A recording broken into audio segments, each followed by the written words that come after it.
Peruano. La pregunta sigue vigente hasta el día de hoy. ¿En qué momento se jodió el Perú? Hace décadas que buscamos la respuesta y siempre terminamos echándole la culpa a quienes nos han gobernado.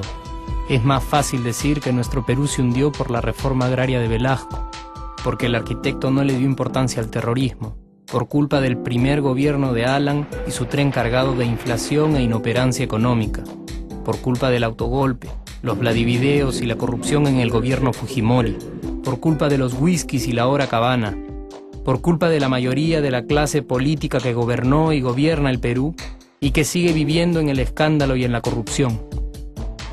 Pero por más que querramos deslindar nuestra responsabilidad por la crisis social que asfixia al Perú, compartimos demasiados hábitos que nos hacen muy parecidos a quienes culpamos y criticamos, porque aún creemos que la criollada se tiene que celebrar como si fuera parte del orgullo nacional.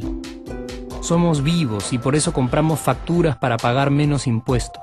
Ganamos los trabajos no por nuestro esfuerzo o talento, sino gracias a una pequeña coimisión. Nos colamos en la fila para que nos atiendan primero, aceleramos en ámbar y nos pasamos la luz roja, porque así llegamos más rápido. Somos tan vivos que si no encontramos estacionamiento, nos ponemos en el espacio azul reservado para las personas con discapacidad. Robamos la señal de cable, robamos electricidad y no nos consideramos ladrones. Reclamamos que haya justicia y se acabe la corrupción, pero le pagamos 5 soles a un policía para que no nos ponga papeleta o al juez para que abogue por nuestra causa. Jamás le damos el pase a un transeúnte en el cruce peatonal porque en el Perú, si no eres vivo, no eres nadie. Pero si somos tan vivos, ¿por qué le tocamos bocina al semáforo en rojo, como si este fuera a escuchar nuestra ansiedad? ¿Por qué tiramos la basura en la calle, como si la ciudad perteneciera a cualquiera menos a nosotros? ¿Por qué nos quedamos callados y no protestamos cuando el chofer de la combi no deja de cometer imprudencias? ¿Por qué estamos tan interesados en saber qué vedette trampea con qué jugador, en vez de conocer algo sobre nuestra historia, nuestra economía, nuestra literatura, o al menos saber cuáles son nuestros derechos más elementales? ¿Por qué sentimos que se nos hace un favor cuando un empleado del Estado nos atiende? ¿Por qué dejamos que un panetón sea el mejor argumento de un político para llevarse nuestro voto? ¿Por qué cuando alguien hace algo bien, decimos que parece hecho en el extranjero, como si eso fuese más meritorio? ¿Por qué no nos sentimos orgullosos de nuestra diversidad cultural? ¿Y por qué, si somos tan vivos, seguimos alimentando este círculo vicioso que no nos deja avanzar como sociedad y nación? Es cierto que nuestros niveles educativos dan pena, y si queremos llegar a ser un país con posibilidades de desarrollo, se tiene que invertir en escuelas y capacitar a los maestros. Pero ¿de qué nos servirá una buena educación fuera de casa cuando dentro educamos a nuestros hijos dándoles el peor ejemplo? Es cierto que se necesitan medidas urgentes para frenar la ola de delincuencia y violencia que azota al país. Pero ¿de qué nos servirá pacificar las calles cuando en nuestros hogares la violencia física y psicológica parece haberse institucionalizado? Es cierto que se necesita una verdadera reforma judicial para que en el Perú se pueda hablar de justicia, pero ¿de qué servirá lograrlo cuando la mayoría de nosotros sigue avalando la ley del más fuerte, del más rico, del más vivo? Es cierto que para reducir los conflictos sociales se requiere del diálogo, pero ¿de qué nos servirá ese diálogo si seguimos pensando que dialogar es imponer nuestras ideas y no escuchar al que piensa diferente a nosotros? Es cierto que necesitamos mejores leyes de inclusión social y muchísimos más proyectos de integración.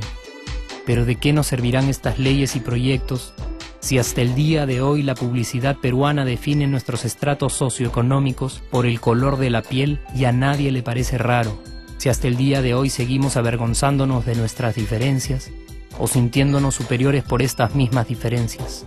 Es cierto, es mucho más fácil echarle la culpa de absolutamente todo a nuestros gobernantes, pero la realidad es que el Perú se hunde en exacta proporción a esa viveza que alimentamos todos día tras día.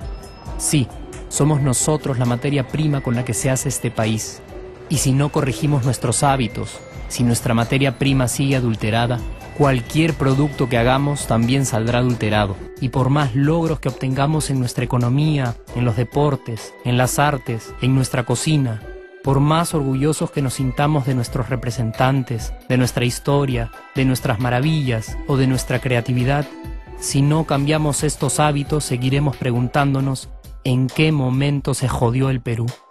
Yo ya estoy harto de esa pregunta.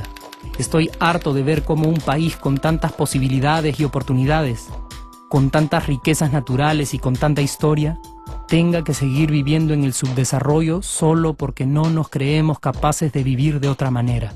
Estoy harto de que las desgracias de nuestros vecinos sean nuestro mejor consuelo.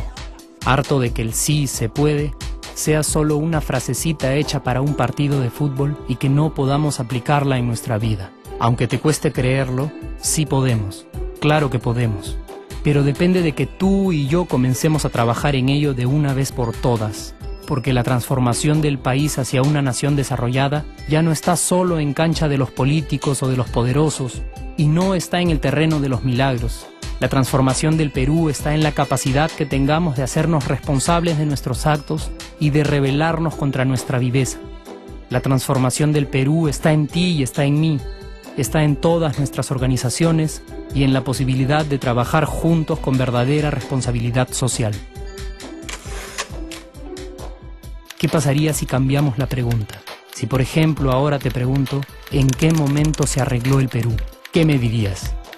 Aunque te parezca una pregunta demasiado ingenua, tenemos que creer en ella y la respuesta está en nuestras manos. Responsabilidad social todos.